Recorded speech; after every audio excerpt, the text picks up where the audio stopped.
Isang magandang araw Pilipinas, magandang araw Soxer Gen. Welcome sa isa na namang edisyon ng programang Performing and Informing, hatid sa inyo ng Presidential Communications Office, Philippine Information Agency at Information Coordinating Network of Soxer Gen o ICONSOX. Sa ngalan ni PIA Director General Catherine Chloe Di Castro at PIA 12 Regional Director Frian Abquilan, ako po si Oliver Rivera at samahan ninyo kung alamin ang mga latest development programs, projects and activities ng ating pamahalaan na ipinatutupad sa bahaging ito ng bansa. Tayo po ay mapapanood via Facebook, YouTube at Spotify at maging sa ating mga partner radio station sa buong Rehiyon 12. And we have with us today, nagbabalik ang ating kaibigan mula sa Department of Labor and Employment o DOLE Region 12. Let us all welcome ang kanilang Labor Information Officer, Sir Charles Kevin Bataga. Sir Charles, welcome back sa ating programa. Ang pagbati po ninyo ulit sa ating mga manonood. Good morning, Sir Oliver. Good morning po sa lahat ng mga nakikinig, nanonood sa atin. In behalf of our Secretary, Benvenido E. Laguesma, our OIC Regional Director, Raymond Fel F. Sacor, and Assistant Regional Director, Mary Jane C. Oxuan, thank you sa PIA for inviting us for this program para po ma-disseminate ang programs and services ng Department of Labor and Employment. Opo. Pag-uusapan po natin ang mga labor laws na dapat malaman ng ating mga manonood. Pero before we start, sir, minimum wage natin sa Region 12, magkano na po ba? Currently, unahin ko lang muna, Sir Oliver, yung Sige po. sa domestic workers natin. Okay. Kasi meron tayong for domestic workers, meron din po tayo for our mga minimum wage earners. Okay. So currently, since November 2, 2025, yung ating mga kasambahay po, Okay. Domestic workers, should be earning 6,000 per month na po. Okay. Regardless kung saan man po sila na-assign, whether cities or municipalities, 6,000 na po ang minimum wage ng ating mga kasambahay. Okay. Again, that is effective November 2, 2025. Opo. For our minimum wage earners naman po, kung tayo po ay nagtatrabaho sa mga agriculture, Okay. mga plantations, palayan, etc. Currently, dapat nasa 443 na po yung ating minimum wage. Okay. For our workers naman po working in non-agriculture establishments, Okay. mapa-retail, serviceman yan, dapat mo nasa 460 na po ang ating minimum wage. Opo. Sir, baka may mga interested lang din magtatanong, paano ba yung process natin in determining yung minimum wage? Sino ba to? Meron bang isang tao lang na nagdidesisyon para dito? Or ano yung process natin for this? Yes, andyan po yung ating RTWPB na tinatawag, ang Okay. ating Regional Tripartite Wages and Productivity Board. Okay. Headed, of course, ng kanilang chair, yung DOLE Regional Director. So, ngayon po yung ating OIC Regional Director, Raymond Fel F. Sacor. And yung RTWPB po, hindi lang po yan siya DOLE, RTWPB. Kasama po ng board yung ating DTI, the Regional Director of our DTI, the Regional Director of DepDev, nandyan DepDev, din po. okay. And para po magkaroon din ng boses ng ating mga employers and workers, meron po tayong dalawang representatives ng ating management sector and dalawang workers po ng ating labor sector. So sila po yung bumubuo ng wage board kung tawagin. And for the process ng ating determination, so pwede po yan siya motopropyo, meaning by RTWPB mismo. Sila po mismo ang nag-decide Okay. or nag-determine na kailangan na pong mag-adjust. So usually kinakonduct ito before the anniversary ng ating mga wage orders. Kung sa tingin po nating wage board, kailangan nang mag-adjust talaga. During that determination, nakakonduct po ng mga public consultations, nakakonduct ng mga public hearings. So during our consultations, hearings, nagbibigay po ng datos si DOLE, RTWPB, DTI, DepDev, ini-invite din po natin ang PSA, Yeah. ini-invite natin ang DA, and other agencies that we deem po na necessary para ma-inform po ang public na ito yung current situation natin ngayon sa Region 12. And need ba nating mag-increase ng Okay. sweldo for both, separate po yan, for both minimum wage earners and for domestic workers. Then during our hearings naman po, yun na yung time na kung magbibigay po ng mga proposals, motions ang ating both for management and labor for the consideration of our RTWPB. Kung magkano yung increase. Yeah. So data-driven pala talaga siya, sir, na hindi lang basta-basta na gusto ko ito 20 pesos increase. Dapat data-driven siya kasi kasama natin PSA, so may inflation ng mga kasama and the like.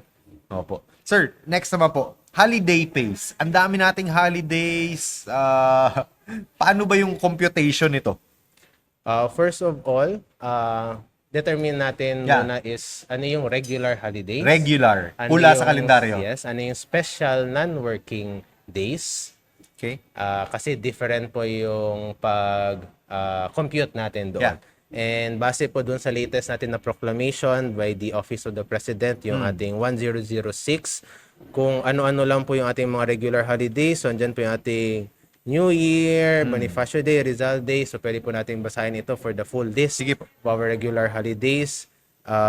Monday, Thursday, Good Friday, Araw ng Kagitingan, Labor Day, Independence, National Heroes, Christmas, yung mga regular holidays natin.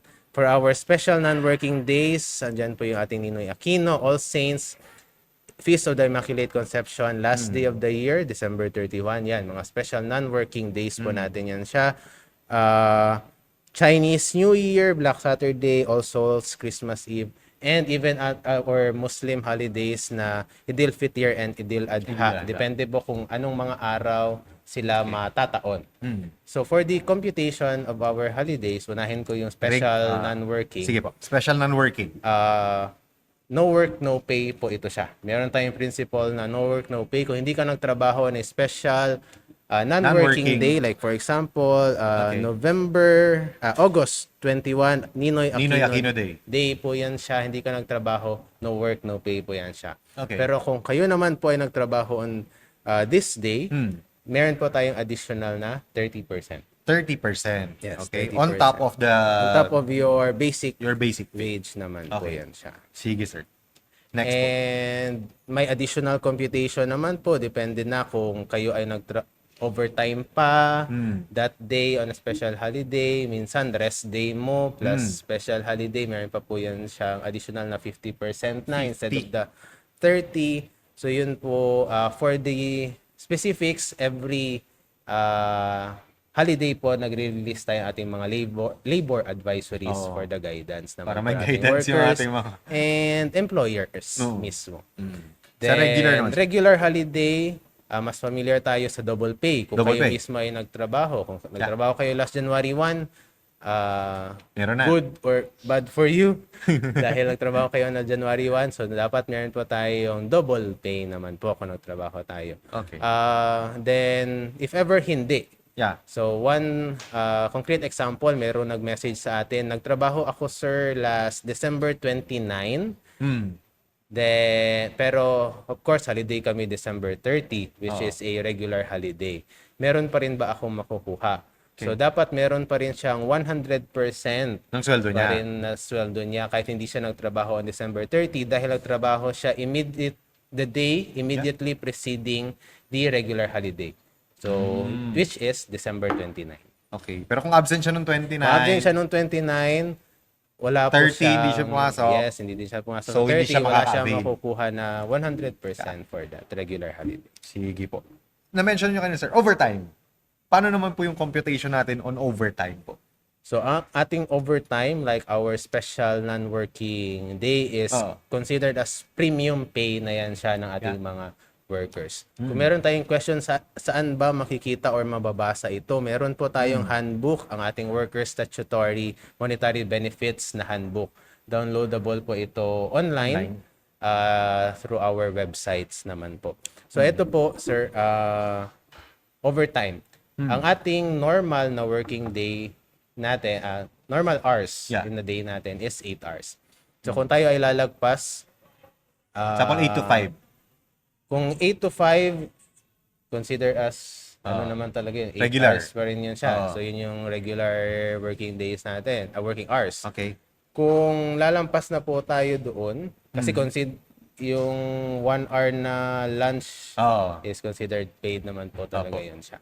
Then, lalampas tayo doon na papasok yung ating overtime, lalo na po kung mandated ng ating management. Okay. Meron pa tayo, kung tayo ang nag-request, make sure na may approval yung ating overtime. Kasi baka hindi po tayo mabayaran ng Nag-overtime, overtime. overtime ka lang. Lalo na sa atin po, government workers. Okay. Wala pa tayong mga Wala tayong overtime na overtime. tinatawag. Oh.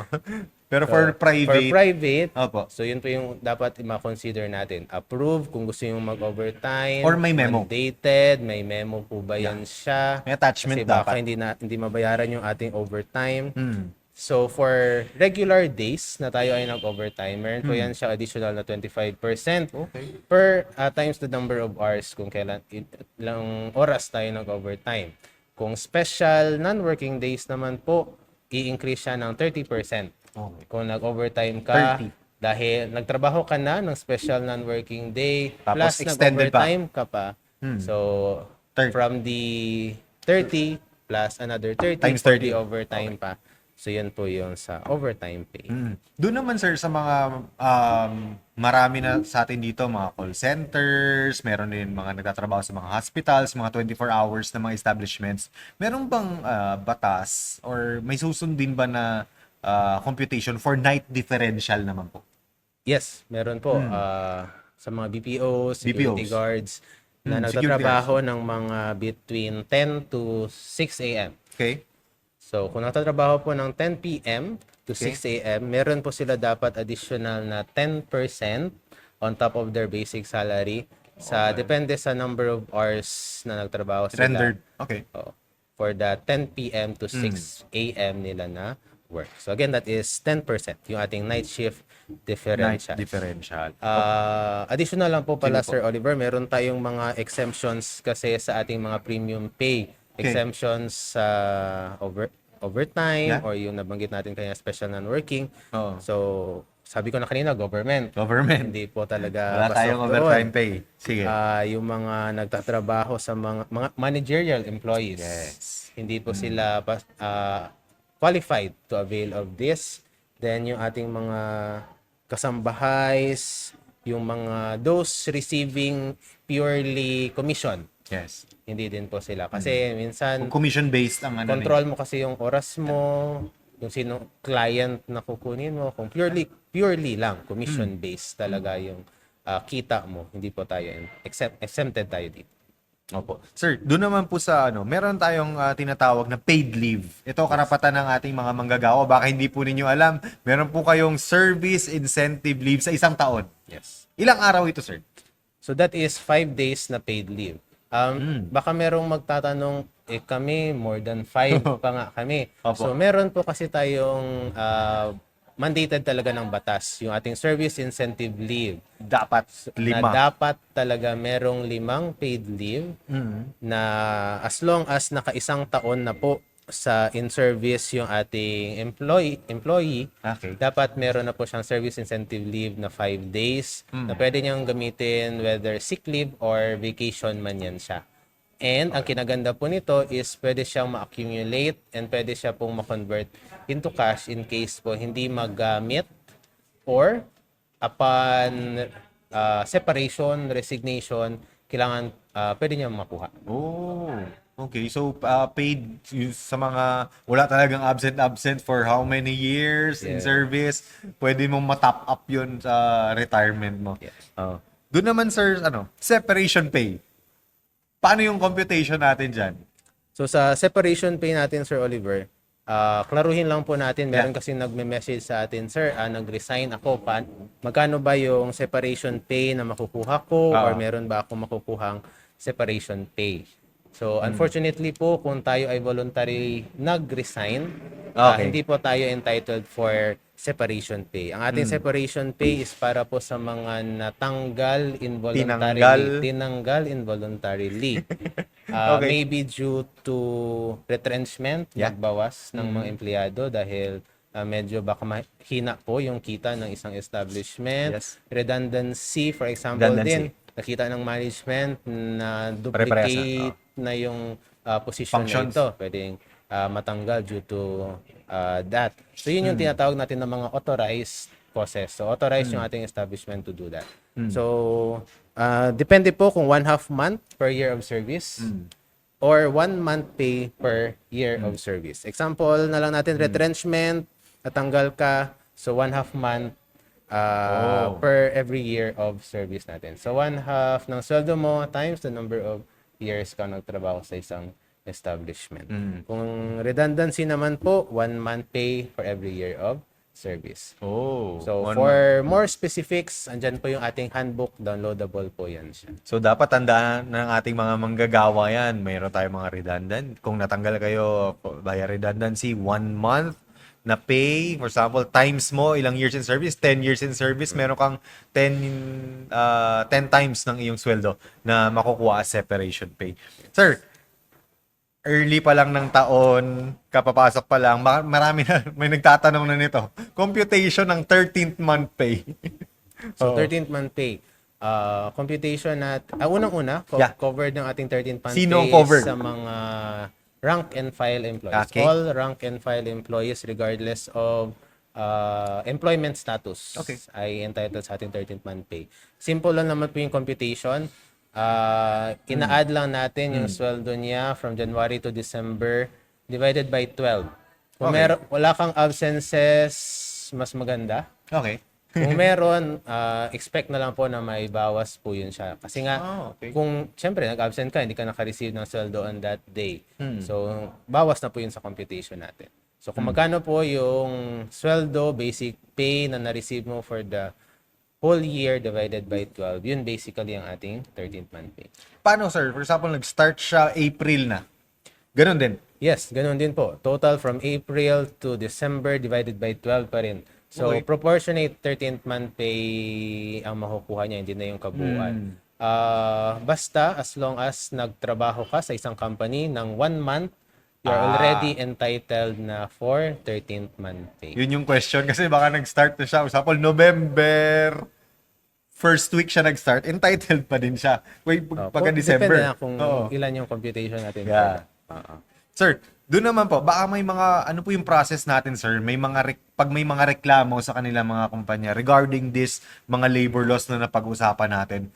Kasi usual ginagawa, nagpo-post na lang sa social media. Yeah. Okay. Ano yung tamang proseso po na dapat sundin ng ating mga manggagawa? Pag may mga reklamo sila sa mga management or something like that. Sige po. Bigyan na lang natin ng example ano yung usual na reklamo.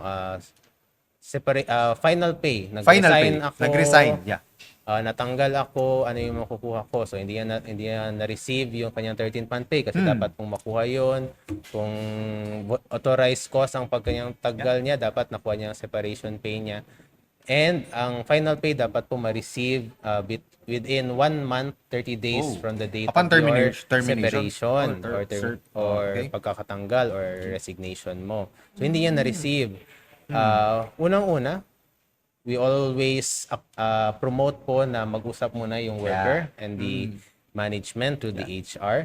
Kung hindi na po talaga makaya, pwede pong lapitan yung pinakamalapit na Dole Field Office natin to file for a request for assistance. Okay. Una, pwede pong under SENA natin, single entry approach. Ang SENA po natin is para po magkaroon ng amicable settlement SENA. between the management and the workers. Schedule tayo, ipapatawag natin both parties para ma-settle po with the presence ng DOLE personnel yung ating dispute between both parties. So that is 30 days. So pwede pong online mag-file sa ating arms.dole.gov.ph, yung arms.dole.gov.ph, or visit nga personally sa ating office. If ever hindi, andyan po yung ating mga inspectors, nag-inspect po tayo sa mga establishments. After SENA, hindi po sila ma-settle, employed pa rin, pwede natin bisitahin yung establishment naman po para mabigay kung ano yung tama sa ating mga workers. Sir, how frequent yung monitoring natin sa mga establishments na nagko-comply talaga sila sa mga batas po na ito? Una, through our labor inspection program, Yeah. ini-inspect natin yung mga establishments natin, mga high-risk establishments, Yes. o kung ano yung mga na-assign sa atin. Pwede din mag-inspect ng mga kino-complaint ng mga establishments. Anonymous complaint, or yung sabi ko nga sa True Sena, hindi talaga na-settle. Yeah. OSHI, Occupational Safety and Health Investigation natin. May na-disgrasya, may namatay, nagkukumpuni ng mga poste, disgrasya or And then walang na-claim. walang na-claim or automatic po din si DOLE na mag Okay. work stoppage. So para ma-check natin ano yung pagkukulang ng establishment. Okay. Then through our technical and advisory visit, yung ating mga mga maliliit natin mga establishment, binibisita po natin sila para ma-check, ma-assist paano po sila magkaroon ng voluntary compliance sa ating mga labor laws. Andyan din yung ating mga partners na industry tripartite councils, regional tripartite industrial peace councils.